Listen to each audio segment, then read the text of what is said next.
What's up, guys, and welcome back to the Tim Sports Talk. And today we are talking about Dustin Hopkins being released by the Washington football team. And finally, all right, those of you who have, two eyeballs are not surprised by this move at all, okay? You could just tell, even some of these makes, they're barely getting through the uprights. Very rarely does he kick one right down the middle. He's missed, according to his stat sheet, a 2, but we know that he missed it against the Giants. We know he missed 3 in preseason. We know he missed stuff in last season against, the Giants in a close game. We know, of course, the infamous Cincinnati game in London. We just know that he makes field goals when it seems like you don't need them, and then he also misses them when it's just heartbreaking. Like, each one of those misses just tears your heart out, right? So, you're not surprised if you have 2 eyes. Now, if you... Some people like to defend Dustin, okay? And we look here at the stat sheet, okay? He's an 84% career field goal scorer. Now, according to the top ever as far as the most accurate kickers of all time, he is literally number 20 in NFL history when it comes to accuracy, right? He's only missed 2 field goals, according to this. He did miss 2 extra points, but right now he's sitting at 85.7% field goal percentage, which, if you were just told that information, which is what some fans are just looking at, you would think, oh, he's actually a decent kicker. What's our problem, right? The thing is that these stats are so inflated because they never send him out for anything over 50. But take a look at his over 50. He's 14 for 27, barely over 50% in his career. And then in the last 2 years, he's only at 50%, 3 for 6. And on top of that, these kicks, these field goals that he's taking are only barely 50, right?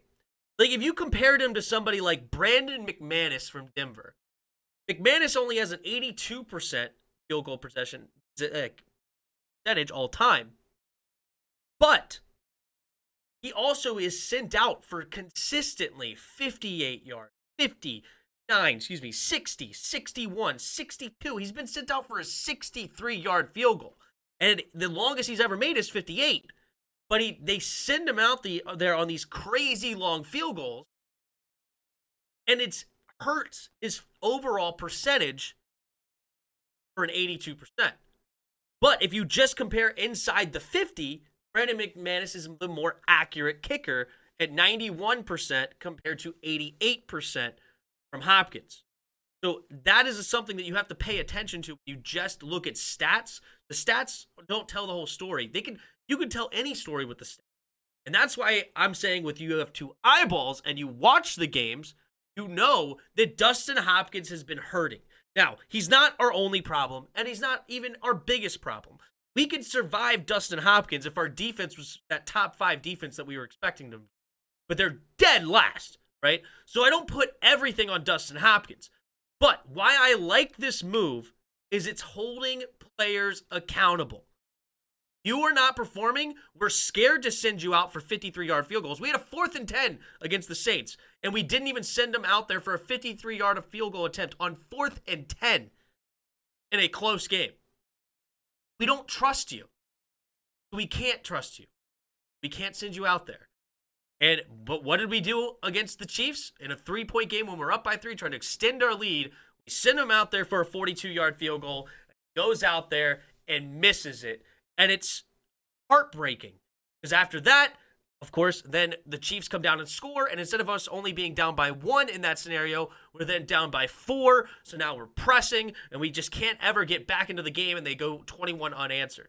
If we make that field goal, pin them back, because that also gave them good field position after a missed field goal. I believe they started at their own 32, right? Instead of, if we get the touchback, that's at their 25, or if we kick it high and inside the field, maybe they only get to the 20, 23, 24. So the field positions also changed. Also, air, the atmosphere is changed in the stadium. Fans are much more excited because we're playing well on defense. The defense is more, it spirals. It's a snowball effect, right? And of course, the defense still needs to do their job and stop the offense. And of course, the offense still needs to do their job, but it's holding this guy accountable for not performing. And we've heard the excuses long enough. Oh, they're trying to get it figured out. We have Cameron Cheeseman, the rookie, blah, blah, blah.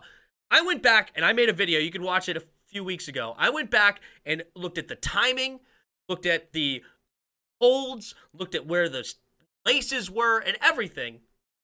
There's nothing significantly different than what Nick Sundberg was doing last season when Dustin Hopkins made his last, whatever it was, 20 kicks in a row or 18 kicks in a row. There was nothing significantly different. So I don't know why we were ever trying to blame Cameron Cheeseman. Cheeseman seems to be doing just fine at his job, but Ron Rivera threw that out there, and it was kind of frustrating. But now we're starting to see accountability. We already made a video on Landon Collins moving to linebacker. Like, that's being good, and it seems like Ron Rivera is ready to take the reins of this team. I think he was sitting back, just like I said in my Landon video, sitting back and letting things come to him. Needed to be more aggressive and actually take control of this football team instead of trying to let everybody else just figure it out. So I think that's what we're seeing. Now, on to who is replacing him. This is the weird part, okay? And it is Chris Blewett. Ron Rivera did have a point in the press conference. There's not a lot of good kickers out there, okay? There's not a lot of good kickers out on free agents. Reason they're all free agents, right?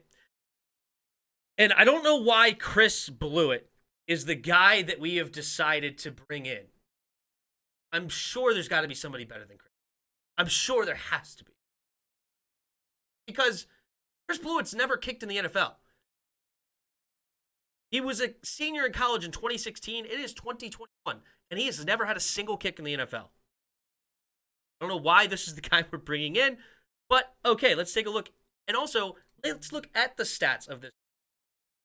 At the college level, he was a 69.6 field goal percent. That's abysmal. He also missed 3 extra points. And these extra points are not NFL extra points. These are from the 2-yard line. So they're what, 23-yard kicks? 20-yard, 19-yard kicks? Whatever they are. These are not long field goal, long PATs just like the NFL. Even though NFL is not long either. But still, it's longer. Then, in his last year, as senior year in Pittsburgh, he went 10 for 17, a 8.8 field goal percent. Can that really be the best we go get? I don't know who the free agents are out there. I would have to look at them, but I can't imagine this is the only kicker out there that is worth signing. But I'm still okay with the overall move to cut Dustin Hopkins because I don't think that Chris Blewett is going to be our future, but he's what we got for now. We'll survive the rest of the year, and we'll go out and actually get a legitimate kicker next season, whether we draft one, because I'm sure there's going to be some talented ones coming out of the draft, or if we sign a free agent one, and we'll see where we go from there. So overall, I like the move. I don't like Blewett. Didn't like Hopkins. We'll see where this goes from here. And, yeah. Like button. Hit the subscribe button. Also, in the description below, there's a Discord link. Hop in our Discord and come talk some football. And last but not least, there are donation links in the description below. If you feel so kind, you can donate to the channel. You can also follow us on Twitch now and on Twitter. There's all sorts of stuff down there. Patreon, if you'd like to support that way. But yes, Chris Blewett in. Dustin Hopkins is out. Move forward. And until next time.